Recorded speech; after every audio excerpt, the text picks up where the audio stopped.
कार्यक्रम तारों तले जिंदगी।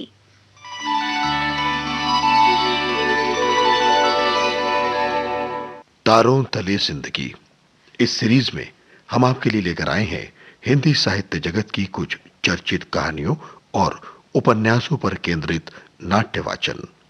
इस कड़ी में प्रस्तुत है मुंशी प्रेमचंद का लिखा चर्चित उपन्यास मनोरमा।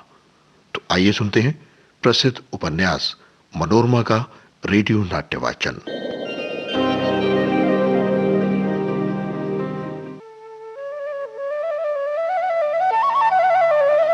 राजा साहब मुंशी जी से शंखधर के बारे में बात कर रहे थे कि भाई साहब बिल्कुल शंखधर से मिलते हैं।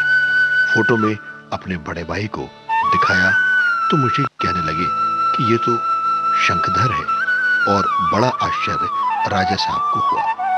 दोनों हूबहू कैसे हो सकते हैं? अब सुनते हैं मनोरमा के रेडियो नाट्य वाचन की 59वीं कड़ी।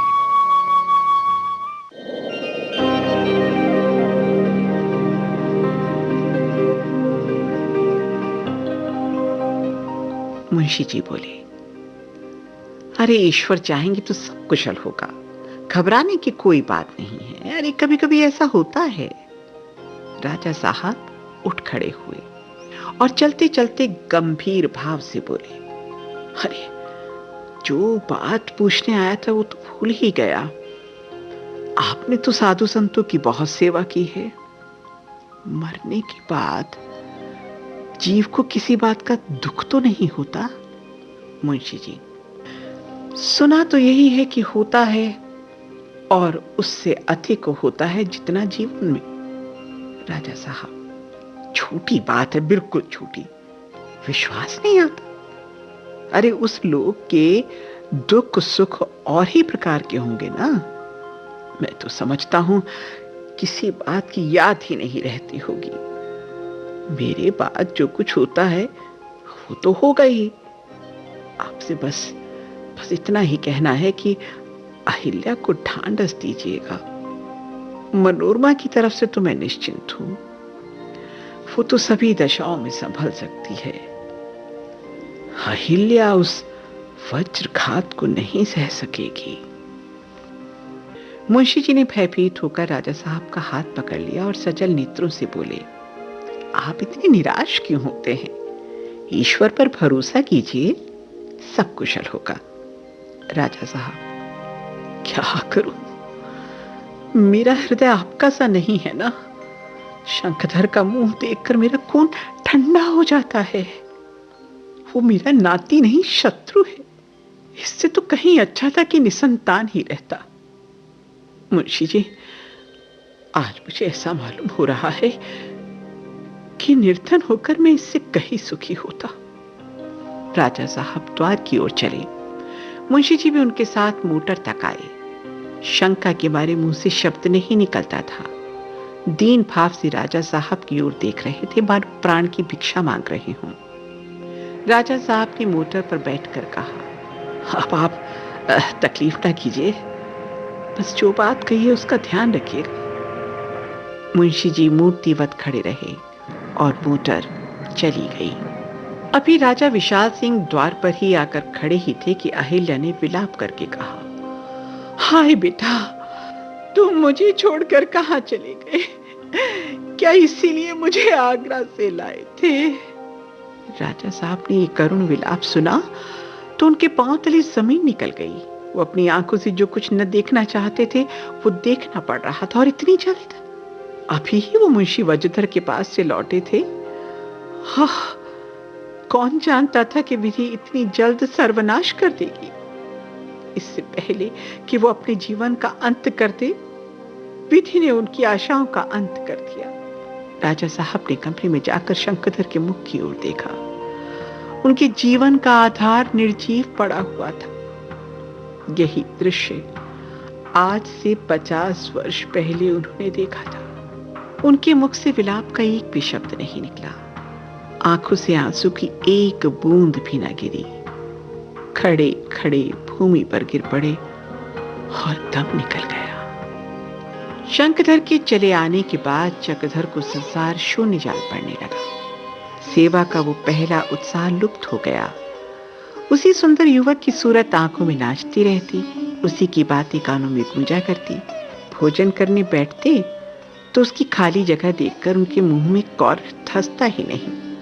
हरदम कुछ खोए खोए से रहते, बार बार यही जी चाहता था कि उसके पास चला जाऊं। बार बार चलने का इरादा भी करते, पर रुक जाते।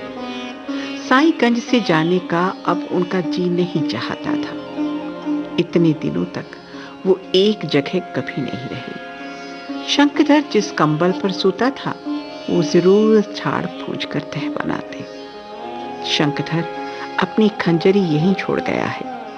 चक्रधर के लिए संसार में अब इससे बहुमूल्य वस्तु कोई नहीं है।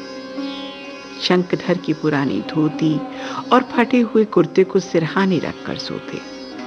रमणी अपने सुहाग की जोड़ी की भी इतनी देख रेख नहीं करती होगी जितनी वो करते। संध्या हो गई है।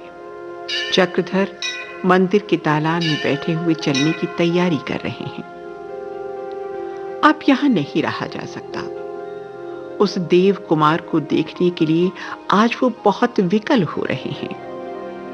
रात को उन्होंने एक भयंकर स्वप्न देखा था। क्या देखते हैं कि शंखधर एक नदी के किनारे उनके पास बैठा हुआ है।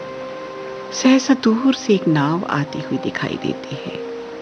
उसमें से मन्ना सिंह उतर पड़ा। उसने हंसकर कहा, बाबूजी, यही राजकुमार है ना? मैं बहुत दिनों से खोज रहा हूं। राजा साहब इन्हें बुला रहे हैं। शंखधर उठकर मन्ना सिंह के साथ चला। दोनों नाव पर बैठे। मन्ना सिंह डांट चलाने लगा। चक्रधर किनारे ही खड़े रह गए। नाव थोड़ी ही दूर जाकर चक्कर खाने लगी। शंखधर ने दोनों हाथ उठाकर उन्हें बुलाया। वो दौड़े, पर इतने में नाव डूब गई। एक क्षण में फिर नाव ऊपर आ गई। मन्ना सिंह पूर्ववत डांट चला रहा था, लेकिन शंखधर का कहीं पता नहीं था। चक्रधर जोर से चीख मारकर जाग पड़े। उनका हृदय धक धक कर रहा था। उनके मुंह से ये शब्द निकल पड़े, हे ईश्वर, ये स्वप्न है या होने वाली बात? उसी वक्त उठ बैठे, बकुचा लिया और चल पड़े।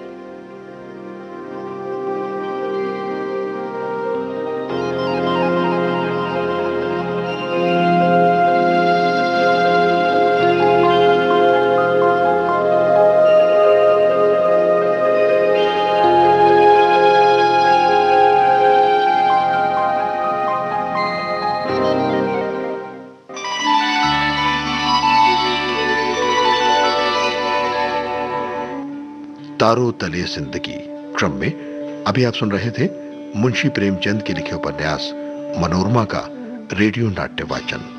स्वर डॉक्टर ऋतु राजपूत का था और प्रस्तुतकर्ता थी काजल सूरी।